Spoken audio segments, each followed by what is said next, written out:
Hello student, हम लोग पढ़ रहे थे सबसे छोटी और सबसे बड़ी संख्या। उसमें कई वीडियो में आप लोगों के लिए बना चुका हूं, लेकिन ये टॉपिक काफ़ी इम्पोर्टेंट है। इसमें नंबर सिस्टम का भी बहुत सारा पोर्शन है, तो कुछ क्वेश्चन और हैं, हम उनका प्रैक्टिस करते हैं। एक क्वेश्चन किसी स्टूडेंट ने सेंड किया था, CDS वगैरह में पूछा गया था। क्वेश्चन कुछ इस प्रकार से है कि यदि n एक अभाज्य संख्या हो, n एक अभाज्य संख्या हो तो संख्या n के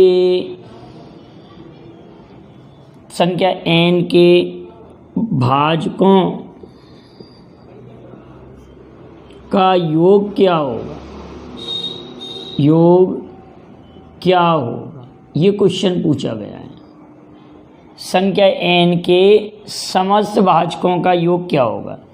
यदि n एक अभाज्य संख्या है, तो n अगर अभाज्य संख्या है तो हम इसके लिए 4 ऑप्शन दें।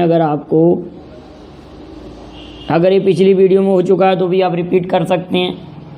एक है ऑप्शन n+1, 2n और 2n+1। यदि n एक अभाज्य संख्या है तो n के सभी भाजकों का योग, तो संख्या n के सभी भाजकों का योग निकालना है। तो n के लिए हम अगर एग्जाम्पल लें, कोई भी एग्जाम्पल ले लें, जैसे कि 11, 13, 17, 19, ये सभी अभाज्य संख्याएं। अगर इसके भाजकों की बात करें तो 11 और 1, 13 और 1, 17 और 1, 19 और 1। तो किसी भी अभाज्य संख्या के समस्त भाजकों का योगफल n+1 होता है। उस नंबर में हम 1 जोड़ देते हैं। तो यदि n एक अभाज्य संख्या है तो उसके सभी भाजकों का योगफल n+1 होगा। ये क्वेश्चन पूछा गया है। यदि n एक अभाज्य संख्या है तो इसके समस्त भाजकों का योगफल कितना होगा, n+1 होगा। क्लियर बेटा, यहाँ तक कोई दिक्कत तो नहीं है। अब बात करते हैं, इसी क्वेश्चन को मैं चेंज कर रहा हूँ। यदि n एक परिशुद्ध संख्या हो, अब क्वेश्चन चेंज हो रहा है कि यदि n एक परिशुद्ध संख्या है, यदि n एक, यहाँ पर लिख रहा हूँ परिशुद्ध, n एक, यहाँ पर ये अभी चेंज करना पड़ेगा हमको। n एक परिशुद्ध संख्या, परिशुद्ध संख्या के आप इंग्लिश जानेंगे। परिशुद्ध संख्या का मतलब होता है परफेक्ट नंबर। यदि n एक परिशुद्ध संख्या है तो उसके समस्त भाजकों का योगफल क्या होगा, परिशुद्ध संख्या के समस्त भाजकों का योगफल। तो आप सभी लोग जानते हैं कि n कोई परिशुद्ध संख्या, ये 6, 28, 496, ये सभी परिशुद्ध संख्याएं। तो अगर इसके समस्त भाजक लें, जैसे कि मैं आपसे n कहता, तो इसके समस्त भाजकों का योगफल इसके डबल के बराबर होता है। 6 × 2 मतलब 12, 28 × 2 मतलब 56, और इसका भी डबल। किसी भी नंबर के परिशुद्ध संख्या के समस्त भाजकों का योगफल उस संख्या के डबल के बराबर होता है, तो 2n के बराबर होगा। ठीक है, यहाँ तक तो क्लियर। अब मैं आपको कुछ योगफल संबंधी क्वेश्चन समझाता हूँ। देखिए, किसी भी संख्या के योगफल संबंधी क्वेश्चन, और उससे पहले 2 क्वेश्चन और किसी स्टूडेंट ने पूछे थे, उनको और मैं सॉल्व कराता हूँ। संख्या 180 के समस्त भाजक कितने होंगे। ये क्वेश्चन वैसे हम सॉल्व कर चुके हैं। क्वेश्चन है संख्या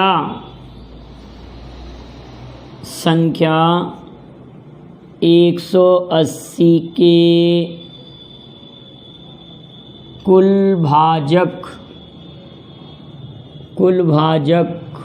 भाजकों की संख्या क्या होगी, ये क्वेश्चन है। संख्या 180 के कुल भाजकों की संख्या क्या होगी। तो हम 180 के कुल भाजकों की संख्या निकालें तो 180 के अगर हम फैक्टर करें तो कैसे फैक्टर करेंगे। अगर मैं इसको ऐसे तोड़ता कि 18 गुणित 10 और 18 को तोड़ता 3 टू दी पावर 2 9 गुणित 2 और इसको 2 इंटू 5 2 गुणित 5 ऐसे ब्रेक कर सकते थे ना। 180 को 18 गुणित 10 लिख लिया, 18 को लिख लिया 9 गुणित 2, 9 को मतलब 3 की पावर 3 की पावर 2 और 2 इंटू 5 ये 1 और ये 1 और ये 1। अब इसको लिखा हमने 3 to the power 2 2 to the power 2 और 5 टू दी पावर 1। क्लियर, ऐसे लिखा। अब भाजकों की संख्या बराबर 2 पर घात 2 3 पर घात 2 2 पर घात 2 5 पर घात 1। भाजकों की संख्या निकालें तो इसको पावर 3 लिखेंगे, इसको भी 3 पावर करेंगे और इसको भी 2 लिखेंगे। 3 त्रिका 9 दूनी 18। तो 180 के कुल भाजक कितने हो जाएंगे 18। 180 के कुल भाजक कितने हो जाएंगे 18।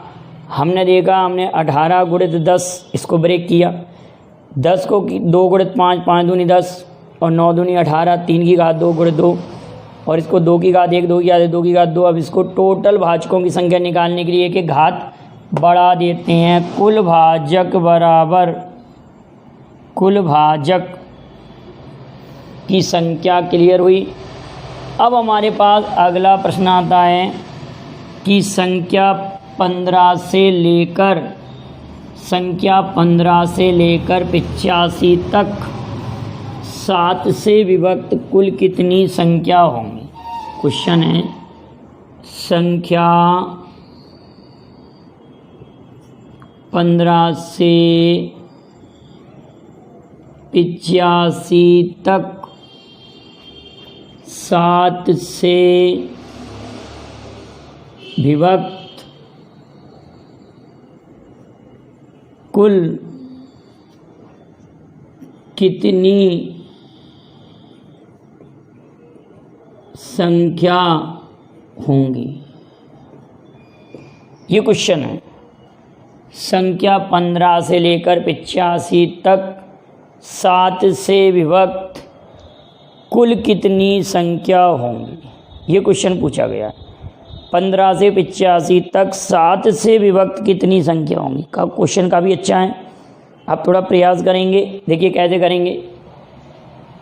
15 से 85 तक 7 से विभक्त, तो पहली संख्या तो हम ये देखेंगे कि 15 से बड़ी 7 से विभक्त कौन सी संख्या। 7 दूनी 14 7 या 21 7 चौक 28 डॉट डॉट डॉट हम जाएंगे 77 और यहाँ 84 84 तक।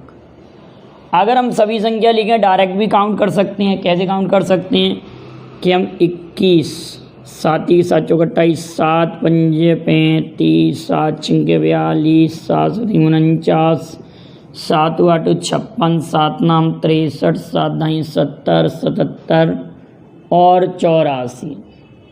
तो कितनी संख्या हो जाएंगी आप ज़रा काउंट करेंगे तो 1 2 3 4 5 6 7 8 9 10 संख्या हो जाएंगी। कितनी नंबर्स हो जाएंगी तो आप कहेंगे ये 10 संख्या हो जाएंगी। 10 संख्या हैं कि नहीं। अगर आपसे ये कहा जाए कि संख्या 15 से 85 तक 7 से विभक्त कितनी संख्या होंगी तो आप कहेंगे 10 संख्या होंगी। एक मेथड तो ये है। अब दूसरा मेथड क्या है कि लास्ट वाले नंबर में से हम फर्स्ट वाला नंबर घटा दें। लास्ट वाले नंबर में से हम फर्स्ट वाला नंबर घटा दें। 84 में से जब 21 घटाएंगे तो 63 और 7 का पहाड़ा पढ़ेंगे और 1 जोड़ेंगे। नियम का होता है टोटल संख्या, तो 9 टाइम मल्टीप्लाई गया और 1 ऐड किया तो कितनी संख्या हो जाएंगी 10 संख्या। 15 से लेकर 85 तक 7 से विभक्त कुल कितनी संख्या होंगी, तो आप कहेंगे सर टोटल नंबर 10 हो जाएंगे, 10 संख्या होंगी। अब हम अगला क्वेश्चन ले रहे हैं। अगर मैं आपको कोई क्वेश्चन ऐसे देता, नंबर सिस्टम का ही क्वेश्चन है, आप लोग पढ़ चुके हैं। अगर मैं लिखता 1 3 5 7 ... 19 का सम क्या होगा। अगर मैंने ये क्वेश्चन दिया कि 1 3 5 7 ... 19 का मान क्या होगा, का मान क्या होगा, क्या होगा। आप कुछ देर के लिए सोचिए कि इसको कैसे जोड़ेंगे। और अगला मैंने लिखा आप लोगों के लिए कि 1 3 5 7 ... 29 का मान क्या होगा। ठीक है, इसका मान पूछा गया है कि क्या होगा। क्लियर है, 2 मान पूछे गए, तो ज़रा सोचिए इसका मान क्या होगा। तो आप ये कहेंगे सर 19 तक 19 तक कितनी विषम संख्या हो जाएंगी, तो आप कहेंगे 10 विषम संख्या होंगी। तो n विषम संख्याओं का योगफल होता है n²। तो ये 10 विषम संख्याओं का योगफल 10 का वर्ग हो जाएगा, तो 10 का वर्ग 100 हो जाएगा। होगा कि नहीं। आप इसको कैसे भी जोड़िए, चाहे सीरीज बना के जोड़िए, चाहे फॉर्मूला मेथड से जोड़िए, चाहे डायरेक्ट ही। n विषम संख्याओं का प्रथम n विषम संख्याओं का योगफल n² होता है। अब 1 3 5 7 ... 29 यहाँ तक कितनी विषम संख्या हो जाएंगी, तो आप कहेंगे 15। तो 15 विषम संख्याओं का योगफल 15 का वर्ग, 15 विषम संख्याओं का योगफल 15 का वर्ग हो जाएगा। तो ये 15 का वर्ग होगा 225, 15 का वर्ग होगा 225। ठीक, अगर इसी क्वेश्चन को मैं आपको चेंज करके देता, इसी प्रश्न को लिखता, अगर इसी क्वेश्चन को मैं आपको ऐसे लिख देता 1 3 5 7 ... 99 पदों तक योगफल ज्ञात कीजिए ... के 99 पदों का योग ज्ञात करो। ये क्वेश्चन मैंने आपसे कहा 1 3 5 7 ... के 99 पदों का योगफल ज्ञात करो। ये नहीं कह रहे कि 99 तक का योग ज्ञात करो। देखो बेटा, अगर मैं ऐसे दे देता इस सवाल को कि 1 3 5 7 ... 99 का मान क्या होगा, तो सवाल अलग हो जाएगा। मान क्या होगा, समझ रहे हैं आप लोग। ये दिया कि इसका मान क्या होगा, और ये दिया कि 99 पदों का योग क्या होगा। इसके 99 टर्म का सम फाइंड आउट करना है, कि 99 पदों का योग ज्ञात करना है। कितने पदों के योगफल निकालना, 99 टर्म का सम फाइंड आउट करना है। कितने पदों का, 99 पदों का योग। ठीक है, अब इसके अगर 99 पदों का योगफल हमको ज्ञात करना है, तो ज़रा सोचिए कि ये अगर 99 टर्म तक नंबर लिखा होता, तो 99 का स्क्वायर, 99 का वर्ग, 9801, मतलब इसको 1 कम करके लिखा इसके 99 पदों के योगफल 99 का वर्ग, तो 9801। अगर ये 99 की जगह सवाल ऐसे कह देता कि इसके 999 पदों का योगफल ज्ञात करो, तो इसके लिए एक सिंपल ट्रिक होती है। आप जानते हैं ये वाली ट्रिक्स, तो ये ट्रिक तो सभी को आती होगी। 99 का स्क्वायर अगर हम करेंगे, तो 99 का स्क्वायर 9801,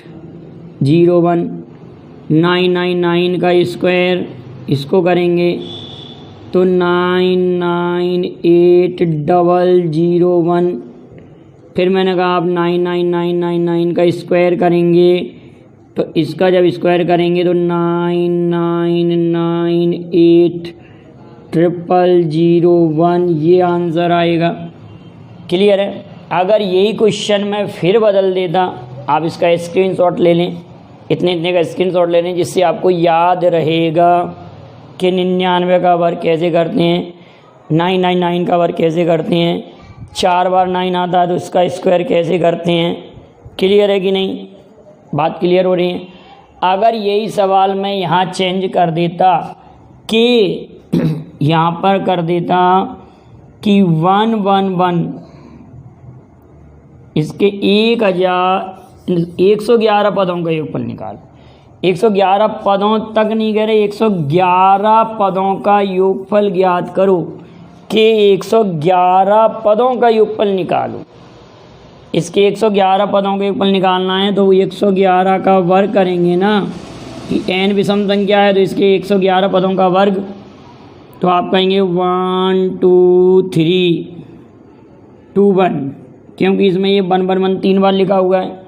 अगर ये सवाल 1 1 1 1 1 का स्क्वायर होता, यहाँ पर अगर इतना लिखा होता तो क्या लिखते इसको, आप इसको लिखते 5 बार 1 लिखा, 1 2 3 4 5, 4 3 2 1 ऐसे लिखते।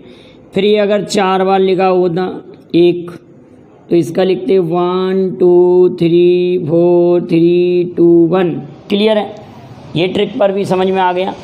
लेकिन अगर ये सवाल और भी चेंज होके आता, यहाँ पर कोई भी ऐसा डिजिट लिखा होता जिसकी यूनिट डिजिट पर 5 होता, जैसे यहाँ लिखा होता कि 85 पदों का योगफल 85 लिखा होता, तो अगर मैं आपसे 85 का स्क्वायर पूछता, अगर मैं आपसे 85 का स्क्वायर पूछता तो आप कह दिए सर ये 5 का वर्ग लिख दीजिए 25, और इस 7 का वर्ग 1 ज़्यादा में 8 का वर्ग गुणा 1 ज़्यादा में 8 नाम 72, 8 का पढ़ा 1 ज़्यादा बार पढ़ेंगे ना, 8 नाम 72 72 25। फॉर एग्ज़ाम्पल अगर यहाँ 75 लिखा होता, 65 लिखा होता, 55 लिखा होता तो आप इसका स्क्वायर कर दें, इसका स्क्वायर कर दें, इसका स्क्वायर कर दें, डेफिनेट कर दें ना आप इसको। तो 75 का वर्ग क्या कर दें आप, 5 का वर्ग लिखते 25 और 7 का 8 में गुणा करते, 7 2 8 2 56 56 25, ये 5 का वर्ग लिखते 25, 6 का 7 में गुणा करते 6 7 42, ये 5 का वर्ग लिखते 25, इस 5 का 1 ज़्यादा 5 का 30 30 25। क्लियर है कि नहीं। 75 का वर्ग 56 25, 65 का वर्ग 42 25, 55 का वर्ग 30 25। इस प्रकार से हम इसको सॉल्व करते हैं। लेकिन अगर ये सवाल ऐसे लिखा होता, सोचिए ज़रा इस सवाल को, 1357 ... 99 का मान क्या होगा। तो यहाँ कहीं से कहीं तक ये नहीं कह रहे कि 99 पदों का, ये कह रहे हैं कि लास्ट टर्म 99 है। तो 1 से लेकर 99 तक कितनी, 1 से लेकर 99 तक कितनी विषम संख्या होंगी, 1 से लेकर 99 तक कितनी विषम संख्या होंगी। How many odd numbers 1 to 99, 1 से लेकर 99 तक कितनी विषम संख्या होंगी। अगर ये पूछा गया तो आप ये कहेंगे 1 से लेकर 99 तक आप कहेंगे 50 होंगी। और 50 कैसे निकलेंगी, लास्ट नंबर में से फर्स्ट नंबर सब्ट्रैक्ट करेंगे तो 98, 98 में 2 का डिवाइड करेंगे, 1 जोड़ देंगे तो ये हो जाएगा 49 + 1 = 50 हो जाएंगी। तो 50 का स्क्वायर 50 का वर्ग 2500, हमारे क्वेश्चन का आंसर 2500 आ गया। तो कभी भी आपको विषम संख्याओं का अगर योगफल निकालना हो तो हम ऐसे ही योगफल निकालते हैं। यदि n विषम संख्या होती हैं तो n विषम संख्याओं का वर्ग n स्क्वायर करते हैं। n विषम संख्याओं का वर्ग क्या करते हैं हम, n स्क्वायर करते हैं। तो विषम संख्याओं का स्क्वायर क्लियर है। अगर यही क्वेश्चन आपके लिए कहीं ऐसा होता कि बीच में से कोई भी नंबर दिए होते हैं और आपको सम फाइंड आउट करना है, तो अगर आपको मिडिल नंबर मालूम है तो आप बड़ा इजी कर सकते हैं सवाल को। जैसे कि फॉर एग्जांपल मैं आपके सामने क्वेश्चन लिख रहा हूँ, मैंने ये लिखा 11 धन 12 धन 13 धन 14 धन 15, ये लिखा और मैंने कहा इसका योगफल ज्ञात करो। तो आपने कहा सर इसमें ये 5 टर्म लिखे, कितने टर्म लिखे हैं? 5 टर्म लिखे हैं। तो बीच वाले टर्म का मल्टीप्लाई 5 में कर देंगे, 13 पंजे 65, योगफल कितना आ जाएगा? 13 पंजे 65। अगर मैंने ये सवाल ऐसे लिखा 13 14 15 16 17, तो 15 5 75 75 आ जाएगा। 5 का ही गुणा क्यों किया है कि यहाँ पर 5 टर्म है, इसलिए हमने 5 का गुणा किया है। अगर इसी सवाल को मैं ऐसे लिख देता 11 धन 12 धन 13 धन 14 धन 15 16 और ये 17, 1 2 3 4 5 6 7 टर्म है। तो 7 टर्म के लिए आप क्या करते? मिडिल वाले नंबर में बीच वाली संख्या में आप 7 का गुणा कर देते, 14 7 98, इनका योगफल ऐसे आ जाता। लेकिन अगर आपके दिमाग में आया कि सर मिडिल में कोई नंबर ना हो तो हम ये सम कैसे फाइंड करेंगे, उसको मैं आपको अगले वीडियो में, नेक्स्ट वीडियो में बताऊंगा। आप यहाँ तक के क्वेश्चनों को नोट कर लीजिए, अगले में समझाएंगे उसको कि हम कैसे सॉल्व करेंगे। इसको लाइक शेयर ज़रूर करिए। Thank you very much. जय हिंद, जय भारत।